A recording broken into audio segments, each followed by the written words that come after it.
안녕하세요. 안녕하세요. 안녕하세요. 날이 많이 추워졌어요. 네. 아니라 네. 이렇게 안 입어도 되는데 막 두껍게 입고 왔습니다. 잘 계셨죠? 네. 네. 우리 한희 선생님은 보기 힘들어. 보기 힘들어. 메뚜기 차리거든요. 오늘은 그 친구 간의 우정을 주제로 오늘 한시, 그 다음에 일본 문화에 대한 전반적인 뭐 여러 가지 뭐 시서와 그 다음에 영미 문학에 나타난 우정에 대해서 각각 발표해 보려고 하는데요. 보통 그 우리가 알기로 요즘 아주 사랑 타령을 너무 많이 해서 우정이라는 게 사랑보다 하위 개념에 있는 덕목이었구나라고 생각을 하지만 고대 그리스 로마 시대에는 우정이 가장 큰 덕목이었다고 해요. 그래서 아리스토텔레스의 뭐 니코마코스 윤리학 여기서도 우정을 제일 덕목으로 쳤고요. 키케로 같은 로마의 정치가, 웅변가, 철학가도 우정에 관하여라는 책을 썼을 정도로 우정은 굉장히 중요한 덕목이었다고 해요. 요즘 그 개인주의하고 낭만주의가 이렇게 겹쳐서 사랑타령으로 사랑하지만 예전에 우정은 큰 덕목이었다 그러는데요. 한시에 나타난 우정은 어떻게 나타났는지 참 뭐 그 사자성어 이런 거 배우면서 저희한테 이렇게 제일 먼저 온 게 관포지교. 아주 그거 쓰느라고 힘들었습니다. 그렇죠. 그 중국의 삼강 오륜 뭐 이런 거 할 때 부무유신이라는 말 있잖아요. 네네네. 네, 그러니까 그 친구 간의 어떤 신뢰 이런 걸 굉장히 중시했고, 네네. 그러니까 그 친구라는 것은 일단 어쨌든 사회에서 만나는 또 다른 그런 사람이잖아요. 네. 그 사회생활을 잘하고 또 자기와 맞는 사람을 만난다는 건 굉장히 좋은 일인 것 같아요. 네네. 그래서 중국의 그 친구 간의 우정을 얘기한 많은 그 고사성어가 있는데 방금 선생님께서 말씀하신 관포지교라든가 네. 그 다음에 지음이라는 말도 우리 많이 하잖아요. 그렇죠? 네. 네. 그 다음에 또 뭐가 있냐면 문경지교라는 처음 들어봐요. 네, 그거는 전국시대 때 그 인상여하고 연파 장군 그 고사에서 나왔는데 뭐 길게 얘기하면은 너무 길고 아주 짤막하게 얘기하자면 인상여는 외교가고 연파는 장군이에요. 네네. 근데 이 조나라를 위해서 둘이 다 필요한 인재인데 이 연파가 자기는 정말 전장에서 굉장히 힘들게 싸워서 공을 이루는데 이 인상여는 새치여가지고 그 공을 갖다 이루는 게 너무 기분 나쁜 거예요. 그래서 내가 인상여를 가만히 두지 않겠다. 이제 이러니까 인상여가 그 말을 듣고 연파가 나타나면 무조건 숨어버려요. 어머나. 멀리 피하고 돌아가고 막 이런 식으로 하니까 그 인상여 밑에 있는 친구가 그 부하들이 왜 피하냐. 승상께서는 그렇게 피하느냐고 그러니까 사실은 내가 이 두 나라의 두 호랭이가 서로 알력을 하면은 그 나라가 무슨 꼴이 되겠느냐. 그래서 내가 일부러 져주려고 그렇게 하노라. 이 얘기를 전해 들은 연파가 옛날에는 그 자기가 자기 잘못을 청할 때 이 어깨를 갖다 드러내고 가시 회초리를 가져와서 나를 때려 주십시오 이래요. 그러니까 이 연파가 피철철. 그렇지 연파가 이제 그렇게 하고 온 거야. 네. 내가 정말 이 소인배 같은 그런 속이 좁아 터져서 당신을 오해했으니 나를 때려달라. 죄로 그렇지 때려달라. 그랬더니 무슨 말이냐 그러면서 이제 둘이 오해를 풀고 그러니까 연파가 오해를 푼 거죠. 그러면서 우리 생사를 초월한 어떠한 상황에서도 우리 생사를 초월해서 우리 두 사람 간의 그 믿음은 잘 잃지 지내자. 말자. 이제 이러한 얘기를 한 것이 바로 문경지교예요. 그 다음에 이제 요거는 굉장히 그러니까 무력적이고 좀 우악스러운 그런 느낌이 좀 드는데 또 음. 금난지교라고도 있어요. 금난지교는 많이 많이 들어봤죠.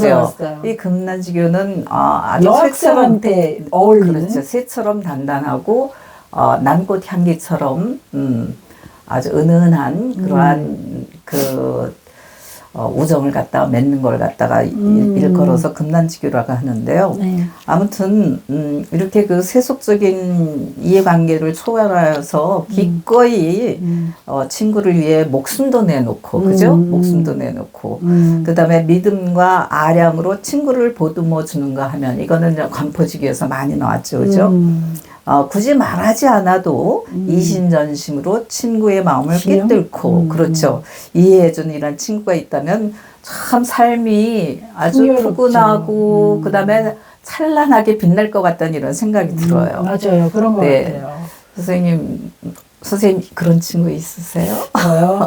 그런 친구 이렇게 손에 꼽으면 네, 생각해보면 있을 것 같아요. 있을 것 같아요. 네네네. 저는 이렇게 많이 있는 막 이렇게 막 어느 연예인처럼 수천 개의 그 전벌을 가지고 있어 막 연락하는 사람은 없지만 10년 이상 사귄 친구는 손에 있어요. 우리 저는 여기 있는데. 맞습니다. 여기 있어요. 아니야. 여기 있어요. 아니야, 자주 도망가가지고 숨어서 안 나타나서 안 해.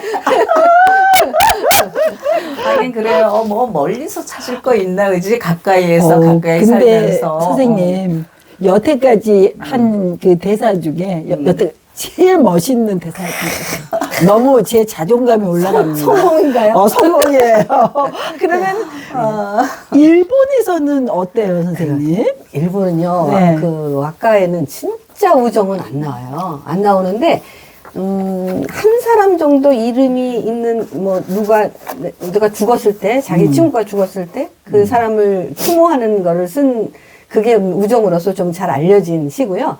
근데 사실은 그 왁카에는 진짜 우정이 없는데, 그 일본의 그 애니메이션 혹시 많이 보셨죠? 저는 생과 치히로의 행방불명 뭐 이런 거 보고 드래곤볼 이런 거. 드래곤볼은요. 그 제가 고등학교에 있었을 때 애들이 수업 시간에 너무 몰래 책상에서 봐서 근데 이제- 저는 증오하는 말. 근데 그런 나는 세대가 좀 다른 것 같아. 그래서 난 만화 영화 안 봤어.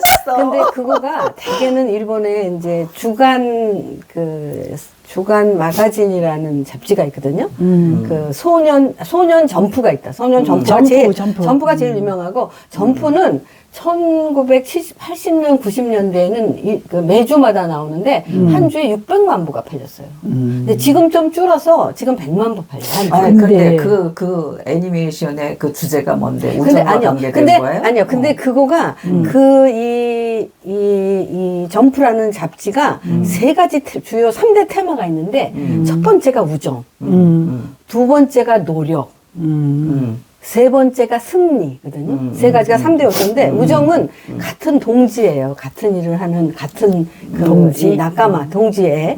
그다음에 그다음에 노력은 주인공의 성장이야. 그러니까 성장을 보는 거예요. 그다음에 승리는 이제 그거는 세상에서 얘기하는 성공을 말할 수도 있고 하얗게 불태웠다처럼 완전 연소했다. 청춘이다. 이거가 3대 요소거든요. 그만큼 우정을 사실은 최근에는 그 왁카에는 그렇게 등장하지 않았음에도 최근에는 그 이 우정이라는 게 굉장히 큰 일본에서는 그 주제거든요. 네. 근데 반드시 거기에 하나의 구도가 있어. 무슨 구도가 있냐면 우정은 같은 일을 같은 거를 지향해. 같은 길을 가. 그런데 같은 길을 가기 때문에 경쟁자야.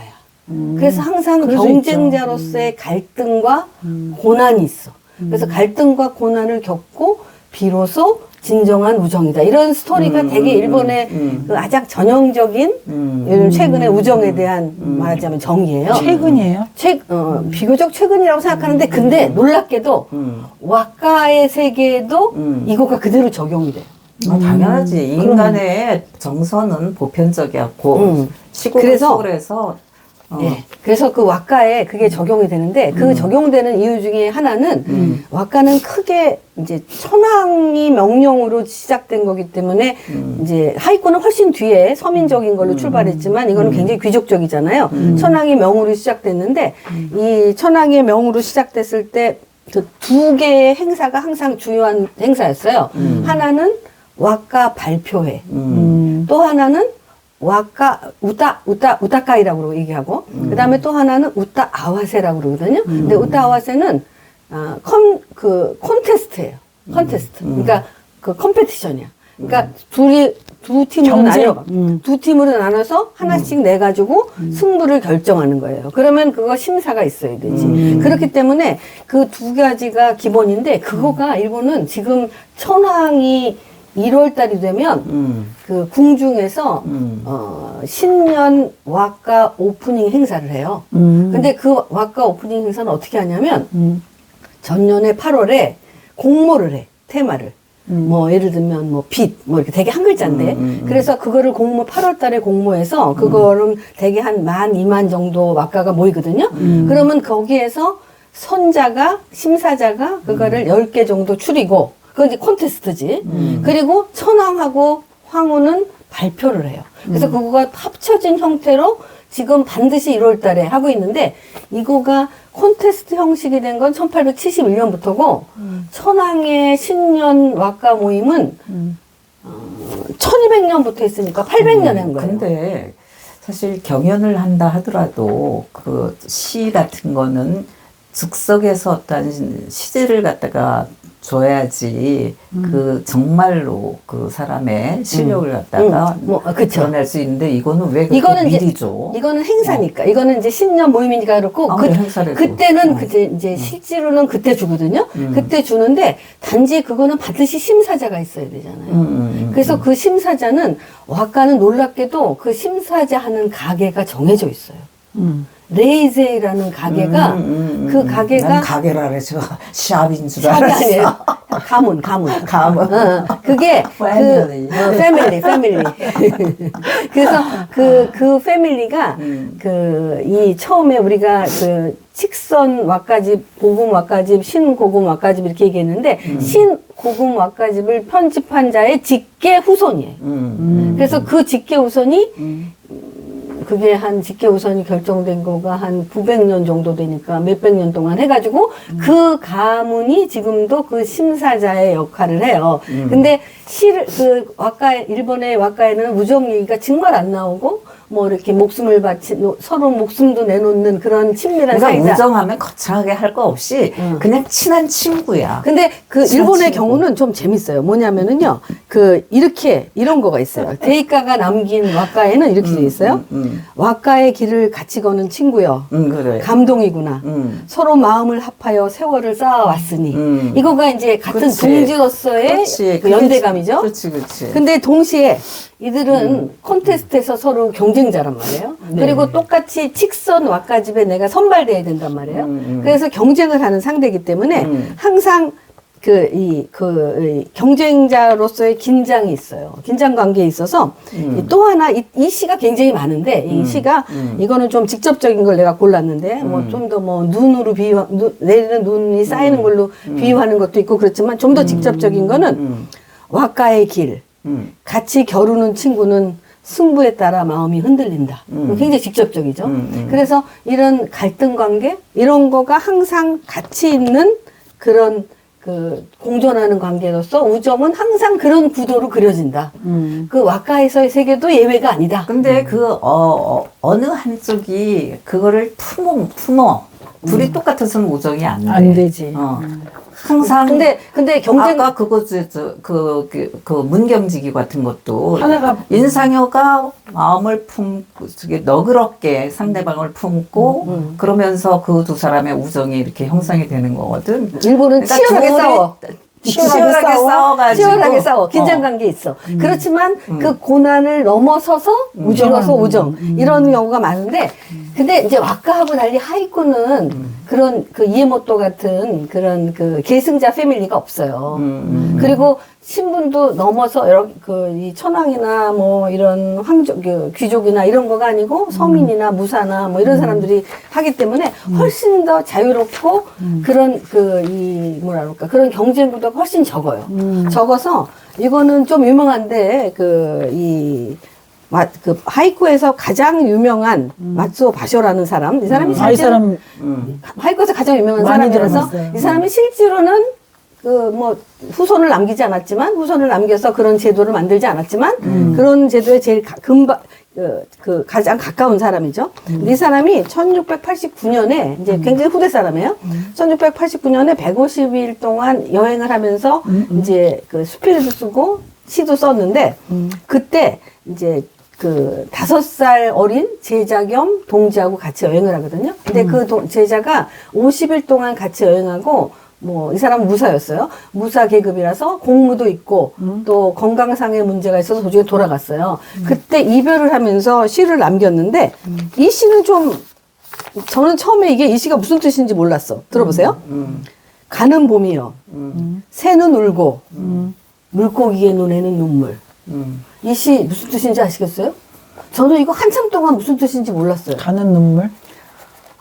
물고기 눈에 눈물이라고 하는 것은 감정이입 아니야? 자기의 그렇죠. 자기를 투영한 거죠. 그렇지. 그러니까 말하자면 사실 알고 보면 물고기는 눈물샘이 없어서 눈물도 없고 또 물속에 있어서 그렇지. 물이 있어도 설사 그게 눈물을 흘려도 눈물인지 알 알게 수가 뭐야. 없어요. 그치. 근데 그러니까 이거는 내 마음의 눈물을 약간 투영한 거예요. 그렇지. 그래서 지금 생각하면 그때는 이게 도대체 이게 무슨 뜻일까?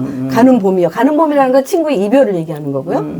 친구의 이별을 맞이하면서 새도 울고 물고기에 운다는 눈에는 거는 새가 울지만은 사실은 그 보내는 사람의 그렇죠. 심리 상태를 나타내는 거기 그 다음에 물고기의 눈물은 물고기는 사실 눈물 따위도 없는데 내가 내 마음의 눈물을 물고기의 눈물로 표현한 거예요. 그래서 그렇지. 이거는 좀 지금 보면 굉장히 이 평등하면서 이건 굉장히 감각적이죠. 굉장히 현대적인 시 같다. 그죠? 근데 이거 1689년의 시예요. 1869.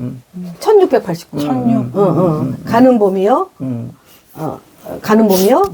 새는 울고 물고기 눈에는 눈물. 근데 그 아까 얘기했듯이 이 친구 간의 우정이라는 것은 보면은 선생님 말씀대로 어떤 경쟁 관계에 있을 수도 있고 그리고 사람한테는 행제 낙화지심이라는 게 있어요. 무슨 얘기냐면은 남의 불행을 즐기고 즐기는 은근히 아이고 그거 소해. 적었잖아. 말로는 얘기 안 하지만 사촌이 땅 사면 배 아픈 뒤에서, 거예요. 뒤에서 근데 웃고. 그거 일본에 없다? 그런데 그런 표현이 없다? 그런 마음이 있는데 다리나? 이 진정한 친구 관계에 있어서는 그 친구의 불행을 나의 불행처럼 생각하고 친구의 그 행복을 나의 행복처럼 그러니까 동일하게 느끼는 거야. 그런데 그 경지에 가는 게 굉장히 힘든 거야. 내 생각에- 그러니까 어느 한쪽이 결국은 인격적으로 한 단계 감싸줘야죠. 위여야 될 때, 위일 때, 그렇죠.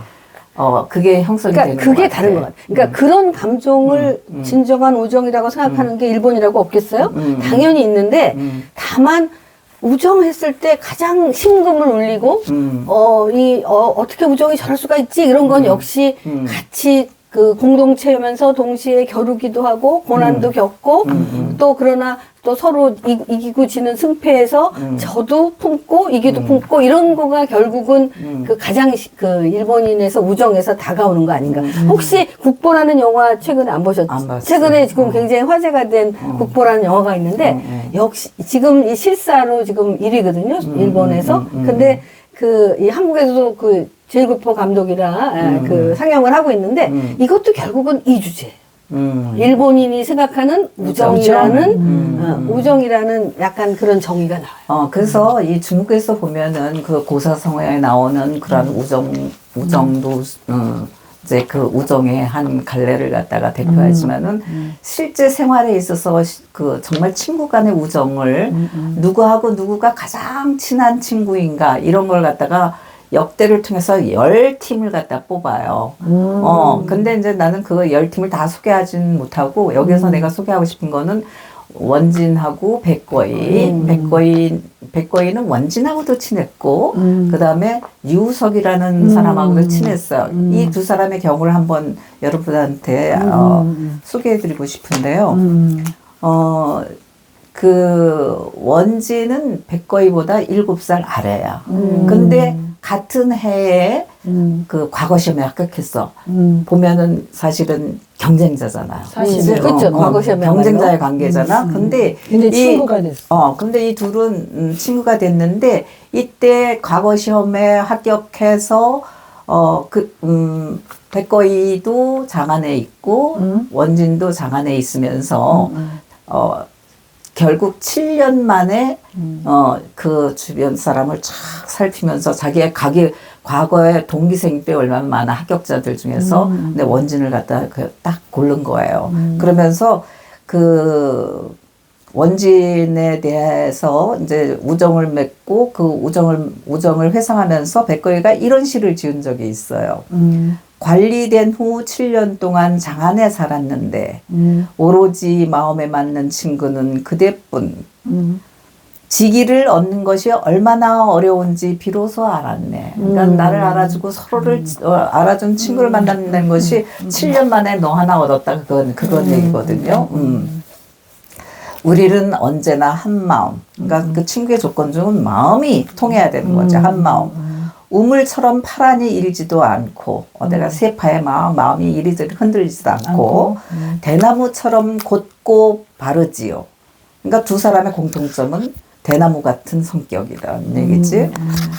친구가 된 지 만 3년. 우리는 함께 말 타고 꽃 구경하였고 이거는 일반 친구들과 같은 얘기지. 그 다음에 눈 속에서 술잔을 기울이곤 했지. 마음이 통하니까 역시 술이 이제 빠지지 않아요. 가장 일반적인 친구, 술 친구. 그렇지. 그때 우리 집에 놀러 오면 정말 친한 친구가 오면은 우리 그냥 옷 안 갖춰 입잖아. 그냥 아무렇게나. 입었던 그대로 아니면 잠옷바람으로라도 그냥 나가는 거잖아. 그러니까 벗은발. 옛날에는 저기 옷을 갖춰 입고 의관을 정지하고 사실은 만나거든. 근데 그런 식으로 자기네는 안 했다는 거죠. 굉장히 격의가 없었다라는 거를 편한 옷 입은 채로 맞이하였고 봄날엔 해가 높이 뜨도록 잤고 늦잠도 같이 잤고 너무 많이. 가을엔 밤 깊도록 대화를 나누었지. 브로맨스인데. 아니 브로맨스라기보다도 위험한 바람. 이 두 사람이 이때 같은 이불을 덮었다잖아. 아니 둘 다 이백하고 두부도 같은 입을 덮고 잤어. 11살 차인데. 요즘에는 큰일 나. 옛날에는 잘 그랬잖아. 그치? 그러니까. 근데 이때 이 두 사람이 다 총각이야. 오, 그러니 진짜요? 할 말이 얼마나 많았겠어. 속닥속닥. 나는 있잖아. 밤새 얘기했겠지. 가을엔 밤 깊도록 대화를 나눴다. 여기에서는 내가 말이지 여자친구를 하나 사귀었었는데 뭐 어쩌고 이런 얘기를 많이 다 했을 거야. 얘기했을 것 같아. 그런 사연들이 둘 다 있었거든. 인생에서. 우리가 이토록 친한 것은 마음이 서로 맞고 마음속 깊이 엉뚱하고 나쁜 생각 없었기 때문이지. 사심이 그러니까 없었다는 우리는 절대로 나쁜 생각 안 품고 그 다음에 강직하고 마음이 통하고 이렇기 때문에 이제 친구가 됐다 이제 이런 얘기를 하는 거거든요. 그래서 이제 이때는 젊었을 때 아직 결혼하기 전인데 그 후에 이 두 사람의 우정은 계속 지속이 돼요. 어떻게 되냐면 두 사람은 사실은 이제 이 관리사리의 부침을 겪으면서 함께 조종해서 근무할 기회는 없었어요. 그러나 피차에 억울한 조우 그러니까 뭐 좌천되거나 이럴 때 그 사건에 대해서 막 친구 대신 분노하고 치를 떨면서 상대방을 갖다가 공격도 하고 그리고 또 그러한 친구를 또 위로도 해주면서 친구 관계가 이렇게 지속이 됐고 그 다음에 백거이의 그 시문집을 엮어가지고 백거이 살아 생전에 문집을 갖다가 발간해줬어요. 오. 원진이. 이건 참 대단한 거거든. 그럴 수 없는데. 네, 두 사람의 우정은 결국은 원진의 죽음으로 끝이 났어요. 원진이 7살 아래인데도 불구하고 먼저 갔어요. 아이고. 그러니까 원진이 53세, 53살에 죽고, 요때 백거인은 60세였어요. 그러면 원진이 죽고 나서 백거인은 친구가 이제 없었을 것 같아요. 같아요. 네, 늙고 어디 근데 60세야. 60세면 뭐 옛날 60은 그렇게는 노인이지. 근데 사실 친구는 노인이 나이 들어서 더 필요한 거야. 노인. 어디서 유튜브인가 봤더니 늙어서 친구 필요 없다 이렇게. 아예 논나가 그랬어요. 논나가 밀라 논나가. 아니야. 늙을수록 친구가 필요해. 근데 이제 혹자는 백거이의 절친을 뽑으라 그러면은 원진 대신에 유우석을 뽑기도 해요. 유우석은 백거이하고 동갑내기야. 동갑내기인데 이우석이 훨씬 똑똑했나 봐. 아니 뭐 백거이도 엄청 천재적이었지만은 일찍 출세했구나. 20대 초반에 이우석은 과거에 합격했고 백거이는 29세 때 합격했어. 이우석은 21살인가 뭐 이때 그랬는데 이때 그러니까 백거이보다 한 8년 전개에 먼저 나갔는데 그때 어떠한 그 정치적인 혁신이 있었냐면은 그 새로운 신진파들이 환관이라든가 그 뭐랄까 그 구세대를 갖다 몰아내고 정치적인 혁신을 갖다 꾀하려는 소위 역사에서 말하는 영정혁신이라는 이런 운동이 일어났었어요.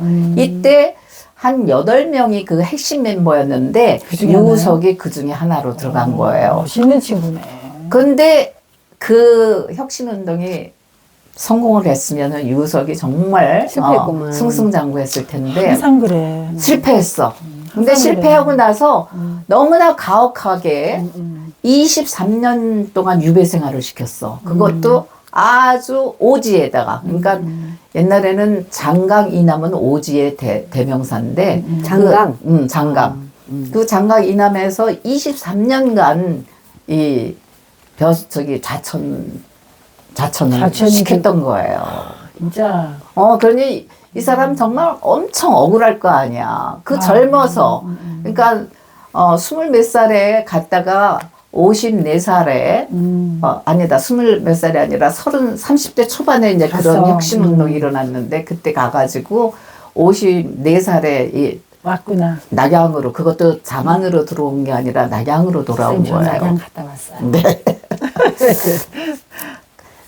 그런데 이 두 사람이 젊었을 때 만난 적은 없었어. 그러다가 언제 처음 비로소 만나냐면은, 백거이도 소주자사를 마치고, 이제 낙양으로 돌아가는 길이었고, 맨 54세 때지. 그리고 이 유우석은 이제 강남에서의 그 오지에서의 자천 생활을 이제 면하고, 이 사람 역시 낙양으로 가는 중이었는데, 문인들이 또 그 장강 유역에서 가고 싶어 하는 곳이 양주라는 곳이 있어요. 그 양주라는 곳에서 이 두 사람이 만난 거예요. 우연히 만난 거야. 처음으로 만난 거야. 처음이에요? 왜? 젊었을 때. 아니지, 본 적이 없어. 왜냐면 말만 들었어. 말만 들었어. 시만 나는 거예요? 아니, 시도 안 시도 안 들었어. 나왔어요. 말만 들었어. 이 사람은 일찌감치 관리 생활을 시작했고, 백거이는 한참 뒤에, 한 9년 정도. 노년의 친구가 된 거구나. 그러니까 노년의 친구야. 60세, 거의 다 돼가지고, 친구가 됐는데, 그러니까 54세 때 처음 만난 거야. 그 이후에 이제 친구가 된 거지. 근데, 거기에서 처음 만난 자리에서 서로 시를 주고받아요. 술을 마시면서. 나는 못하겠다. 근데 첫 만남에서 백거이는 유우석의 그 억울한 23년의 자천 생활을 진심으로 위로하였고, 그리고 두 사람은 시를 읽어 서로의 마음을 보여주는데, 그야말로 첫 만남이지만 아주 오래전부터 알고 지낸 듯한 편안함을 느낀 거예요. 우리는 이걸 사자성어로 일면여고라고 해요. 일면여고. 여고. 봤는데 옛날 일면. 만난 것 같다. 첫 번째 만났는데 옛부터 알고 있는 것 같다. 이제 이런 얘기죠. 일면여고라고 하는데 이 백거이하고 유석의 타고난 공통적인 성격의 특징이 있는데 그게 뭐냐? 바로 낙천적이고 긍정적이야. 유석도 그 23년에 자천 생활을 했지만은 여기 친구 이 백거이하고 만나서 자기의 그 마음을 갖다 읊은 이런 시를 보면은 이렇게 마음이 이렇게 확 이렇게 그거로 인한 응어리 한 이런 걸로 없어. 뭉쳐져 있는 사람이 아니야. 굉장히 뭐라 그럴까 달관하고 툭툭 털어버리고 뭐 그럴 수도 있는 거지. 이제부터 또 앞으로 새로운 인생이 있을 텐데 과거에 그렇게 연연해 가면서 내가 그 슬펐던 일만 기억하고 살랴 이런 건 아니라는 거지. 삶이 너무 고달파서 그렇게 간 거 아닐까요? 그런데 아무튼 나는 그 유석이 23년간의 유배 생활을 끝내고 백거이하고 만나서 지은 그 시구 중에 뭐를 좋아하냐면은 病树前头万木春 전州侧畔千帆过 이런 구절이 있는데 이게 뭐냐면은 늙고 병든 나무 앞에 온갖 꽃만 바라고 가라앉은 배 앞으로 온갖 배 지나간다. 멋있다. 그러니까 남들은 다 잘 나가는데 자기 혼자만 병든 나무 신세야. 그리고 침몰한 배의 신세가 된 거예요. 정말 좌절하여 고꾸라진 이런 모습을 너무나 생동적으로 잘 묘사했어. 자기는 이렇게 안 됐지만 남들은 막 꽃을 피우고 그 다음에 쌩쌩 배가 잘 나가고 있어. 그럴 때 사람들은 절망감 느끼면서 자기 처지를 한탄하고 더 한을 갖다가 품게 되잖아. 근데 이 사람은 아니에요. 이렇게 그 자기의 그러한 23년간의 그 자천 생활을 형상적으로 묘사했지만 결국 식구의 마지막에는 어떤 식으로 그 끝을 맺느냐 하면은 허허 웃으면서 술 한 잔 들이키면서 삶을 긍정하는 그런 모습을 갖다 드러내요. 쉽지 않을 것 같은데. 네. 그러니까 백거이는 노경에 절친 유석이 있었기에 삶도 시도 빛을 발할 수 있었던 것 같아요. 그래서 백거이가 유석한테 준 시에 이러한 시가 있어요. 술 한 잔 들이키며 그대에게 내 소원을 말하노라. 첫째 소원은 나라가 태평한 것. 둘째 소원은 몸이 건강한 것. 세 번째 소원은 늙어서도 자주 그대와 만나는 것. 오호. 자, 여기서 태평한 나라 걱정. 그 다음에 뭐겠어요? 우리 건강한 몸이지죠? 이것과 같은 반열에 올려놓을 정도로 소중한 소원이 바로 뭐냐? 우정. 늙어서도 당신과 만나는 거라는 얘기죠. 늙어서도. 참 대단하죠, 그죠? 아니에요. 자, 이러한 친구를,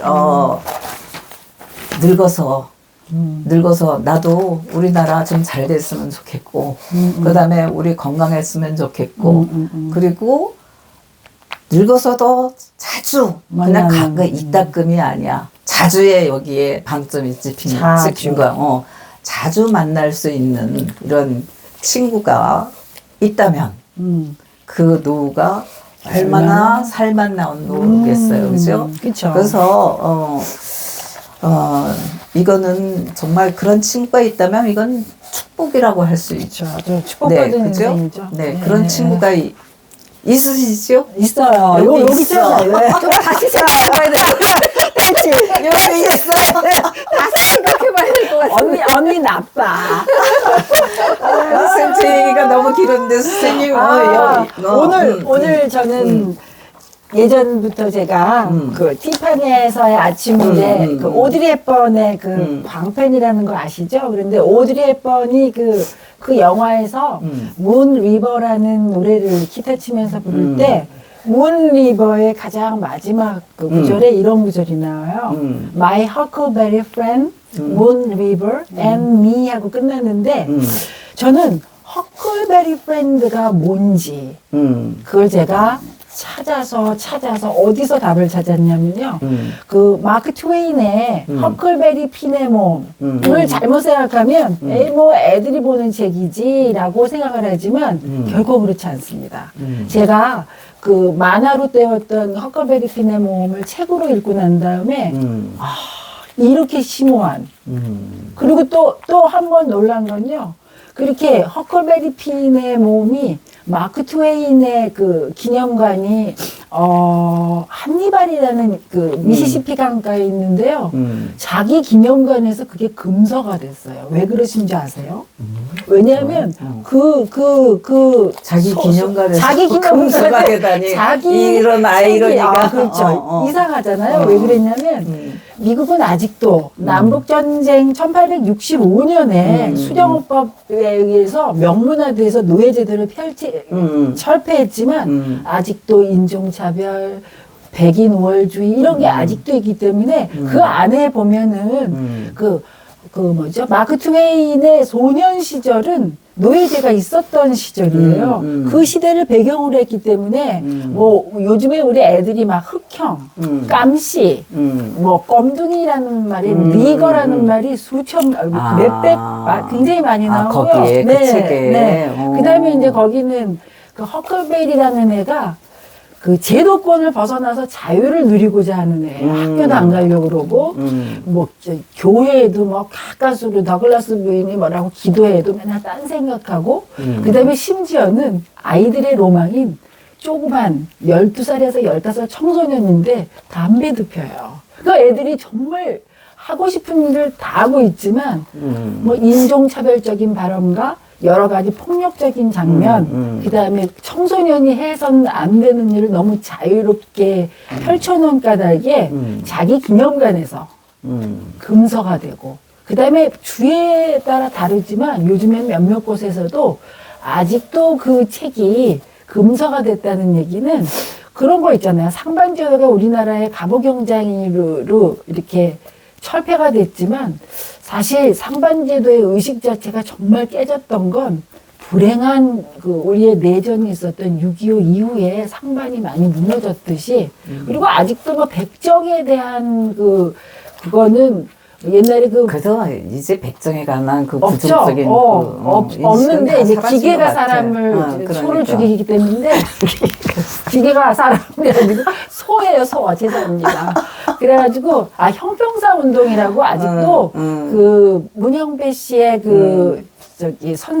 장학금을 줬던 네. 김장하 선생님은 아직도 형평사 운동에 돈을 대고 있다는 걸 볼 때 아직도 있다. 화석처럼 뭐가 나쁜 것은 끝까지 이적 유전자에 의해서 남아있나 봐요. 그래서 아무튼 그렇게 허클베리 프렌드의 허클베리 프렌드라는 거를 기점으로 제가 허클베리 핀의 몸을 읽어봤는데 그곳에서 31장에 그것이 가장 클라이맥스고 제가 전달하고자 하는 뜻이 있는데요. 나중에 허클베리 프렌드가 각자 무엇인지 제 설명을 다 듣고 난 다음에 생각해 보세요. 자, 거기에 31장에 이렇게 나와 있어요. It was a close place. I took up the letter I'd written to Miss Watson and held it in my hand. It was a trembling because I'd got to decide forever. Betwixt two things, and I knew it. I studied a minute, sort of holding my breath, and then said to myself, "All right, then I will go to hell," and tore it up. 이렇게 써 있는데요. 제일 마지막에 All right, then I will go to hell. 보통 요게도 뭐 Go to hell? go to hell. 너 지옥이나 가버려. 이게 욕인 것처럼 나 그 종교적인 어떤 그 종교를 기본으로 하는 문화에서 뭐 신을 덜먹거린달지, 그 다음에 지옥을 덜먹거리는 건 대단한 욕 아니면 각오인데, 나는 좋아. 나는 짐을, 노예제도가 있었던 이 소설의 배경은 1840년쯤 된다 그래요. 그때는 노예제도가 엄격하게 빡빡하게 있기 때문에 도망쳐 나온 짐을 고발해서 사회적인 정의 또는 사회적인 규율을 하는 것이 원칙이었으나 그런 어떤 사회적인 내가 죄를 지어야 되나 고발 안 하고 그렇지만 이 짐이라는 사람은 아버지뻘 되거든요. 이게 허클베리 핀한테는 이 아버지뻘 되는 그 짐한테 너무나 많은 인간적인 어떤 자기 인간을 정말 귀히 여기는 서로의 인간적인 정을 느껴서 한 번은 안개에 쌓여가지고 허클베리 핀이 저기 나갔다가 다시 뗏목에 올라타는 게 있었는데 약간 짐이 순진하고 나쁜 말로 약간 얼빵해서 그 사람이 다시 왔었을 때 짐은 자기가 빠졌다는 거를 벗어났다는 걸 이렇게 모면하려고 내가 여기 왜 없었냐 너 꿈꾼 거야 이렇게 거꾸로 놀렸거든요. 그때 너무너무 속상해하면서 내가 너 다시 만나면 발등에 키스를 할 정도로 내가 너를 얼마나 귀히 여겼는데 날 놀려 이러면서 그런 장면이 나오거든요. 꼭 읽어보세요. 그랬을 때 짐에 대한 어떤 그 허클베리 핀에 대한 어떤 진한 이거는 아까도 그러셨지만 그 유석하고 그 백거이가 굉장히 나이가 같다 그러고 동갑이고. 예전에 그 먼저 돌아간 원진하고 7살. 이거는 한 아버지하고 아들 보니까 굉장히 큰 나이 차이를 불구하고도 어떤 사회적인 신분, 백인이라는 흑인이라는 그 차이에서 느껴지는 뭐 뗏목을 같이 타서 미시시피 강을 이렇게 떠다니면서 온갖 모험과 역경을 든 동지애로서 묶였던 우정이었기 때문에 정말 이 허큐도 이렇게 생각을 해요. 내가 저 놀려먹은 거를 사과해야지.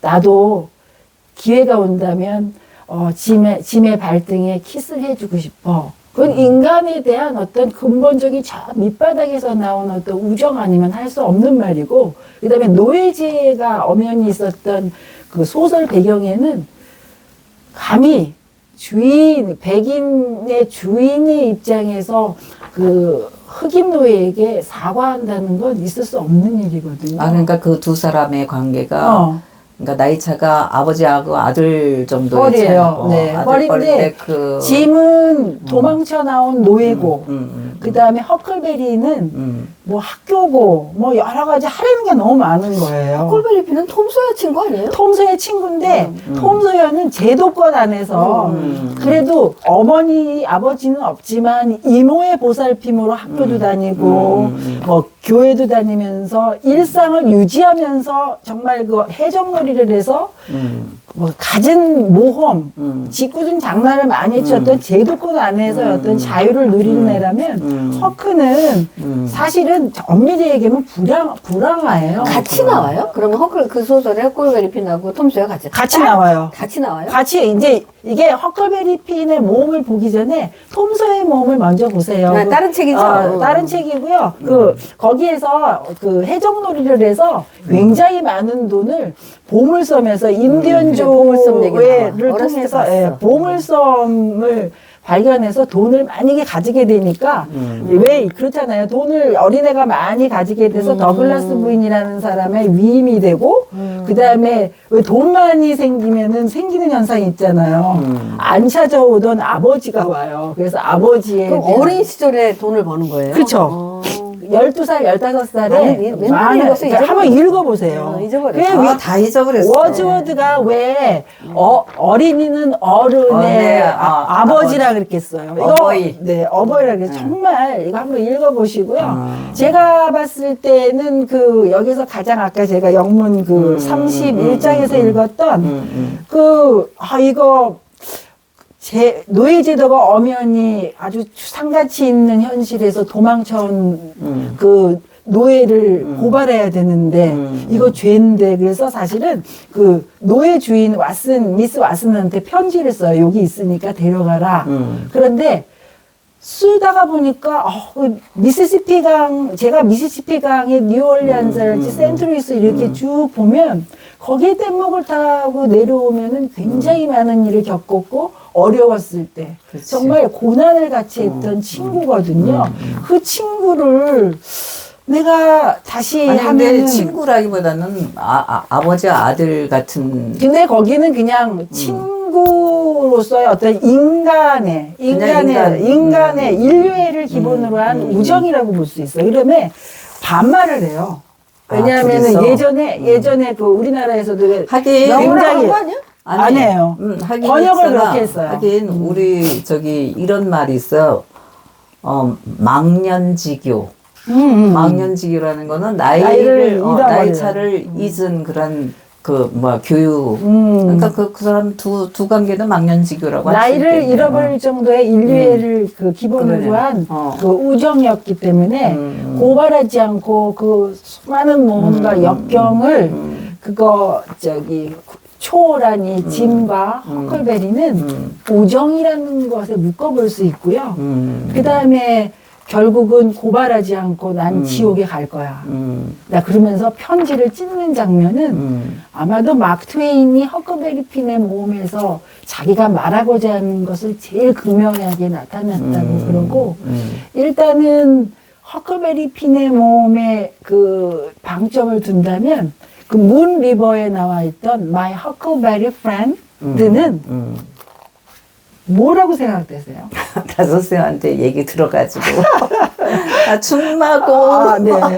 뭐 어렸을 때부터 같이 자란 건 아니지만 왜 중마고라는 건 별별 일을 다 해봤을 거 아니에요. 누구하고 누구 사이가? 허클베리와 짐, 노예 짐. 나이 차이는 있지만 제가 늘 얘기하지만 인류애를 바탕으로 한 인간과 인간의 교류. 그 다음에 어려움에 같이 대처했기 때문에 사실은 거기 그 이하에 보면은 그 허클베리 핀이 그 노예로 다시 팔려가거든요. 그 나쁜 그 사기꾼 그 프랑스에서 왕이 했다라는 사람한테 40불에 팔려가요. 팔려가서 그 사람을 다시 또 데리고 나오는 이런 험난한 모험을 통해서 자세한 거는 한번 꼭 읽어보세요. 네. 한번 강추하고요. 네. 일단은 우정은 이렇게 조그만 아이가 도덕적인 성장을 통해서 그 남들이 다 하대하고 별볼일 없는 노예를 인간으로 느껴서 우정에 감화된 도덕적인 성장을 가져오는 고대 그리스 로마 사람들이 최고의 덕목으로 삼았던 우정은 위대한 것 같습니다. 그래서 허클베리 핀의 모험을 통해서 본 허클베리 프렌드는 뭐 온갖 험난한 것을 다 통해서 그 우정을 다져온 뭐 요즘에 얘기하는 뭐 베프 그 다음에 선생님이 얘기하셨던 중마고 일본에서는 또 어떤 말이 나는 있을까요? 일본에서 아니고 한국말에 약간 노골적인 말이 생각나는데 생략할게요. 뭔지 알아요. 생략하겠습니다. 저도 생각할게요. 생각난 거 있어요. 네. 그 우리 남편에 그런 사람이 있거든요. 뭐 어느 날 갑자기 만두를 같이 나눠 먹었다는 그 사람도 그 중에 하나예요. 그래서 아무튼 오늘 우정이라는 그 주제로 정말 좋은 얘기 해봤다고 생각하고요. 뭐 가까이 있는 멀리 막 많은 우정을 쌓을 필요 없고요. 가까이 있는 사람들을 잘 챙기면서 우정을 소중히 챙기시면 좋겠습니다. 네. 제일 중요한 건 눈앞에 있는 사람한테 잘하는 거래요. 네, 여러분 즐거웠습니다. 네. 끝까요? 어떻게? 여기?